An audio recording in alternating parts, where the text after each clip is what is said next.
Hello, welcome back to the channel, Flesh to the Father. Today's video, I'm going to explain why religious intellectuals will never know the true Father God. Now, the way to know the Father God is through the Spirit. That's one thing that the New Testament does teach of, which is true. And the problem for Judaism and in Islam, I believe, is there's no talk of the Spirit and awakening the Spirit or any spiritual wisdom. It's mostly dogmatic belief. And as I said, one of the reasons I like the New Testament and I also like the Gita is because they're pointing us back to the Spirit and to the self. Now, the problem with Christianity is they've taken Jesus' spiritual wisdom and maybe some other people's spiritual wisdom after, but it has been turned into a religion purely bound by the intellect. And the problem is you cannot pass on spiritual wisdom via the intellect.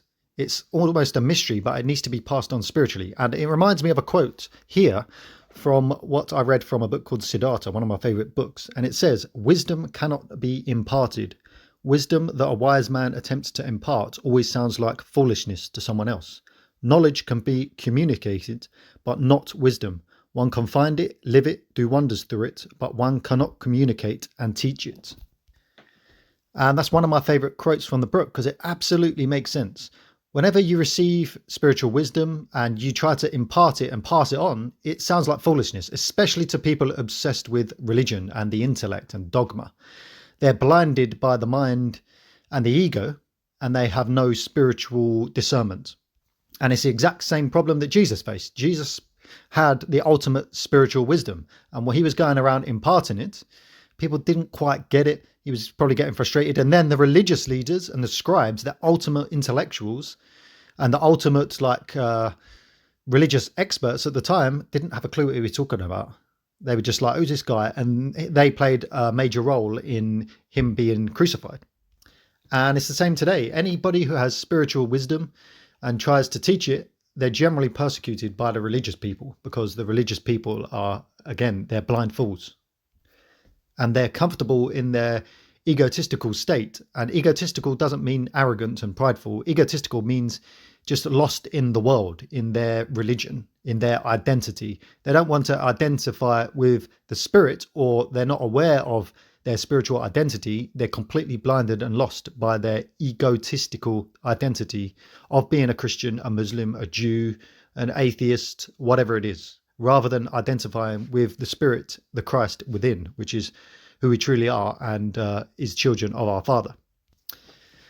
And rather than try to intellectually impart the wisdom, I think wisdom can be found rather than imparted. So I don't teach people to believe certain things. If I want people to understand spiritual wisdom, I'd rather advise them to fast, to spend a lot of time in meditation, to also fast from other things rather than food. You could just do long periods without sex.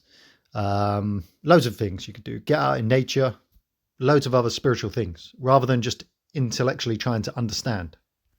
And then the thing is, when I come across people who have spiritual wisdom, I just can see they get it straight away. For example, a lot of people comment on my videos, and the religious people, I just can't seem to get through to them what I mean. They're just blinded to it. Whereas some people will comment and immediately I can tell, they get it. They just get it. It's almost like a spiritual brotherhood and sisterhood, whatever they are. They just get it. For example, someone commented on one of my videos of how he went to Speaker's Corner and there was a load of Christians and Muslims arguing, and he was talking to the police, and police saying it's like this all the time. And he just thought it was absolutely ridiculous. And he walked off into the park, into the beauty and nature. And that's where he found God. He didn't find God with the religious clowns arguing. He found God in the nature, in the peace, in the tranquility. And I can tell from that comment, this guy gets it. Whereas all the religious clowns haven't got a clue. And I don't want me to be too disrespectful when I say religious clowns, but I like to say these things just to really make it clear they don't have a clue. And it may sound egotistical what I'm saying, but it's not really egotistical. It's self-confidence of the spirit. And when I talk of egotism, I'm not talking about pridefulness. I'm talking about, as I said before, egotism, the way spiritual egotism is just being lost in the flesh and in the world and in your false identity. It's not saying, yeah, I'm the man. I know more than everyone else. That's not really, that's a different type of egotism. Okay, so that's the point of my video today, just to explain the difference between spiritual wisdom and religious intellectual belief, and why spiritual wisdom cannot be passed on intellectually. It needs to be found, and you need to teach people how to find it, which is through fasting and meditation and seeking the Father, and then all will be revealed. Okay, so that's the point of today's video. Like the video if you like it, share it with religious people to try and wake them up, and subscribe for more. God bless everyone. Goodbye.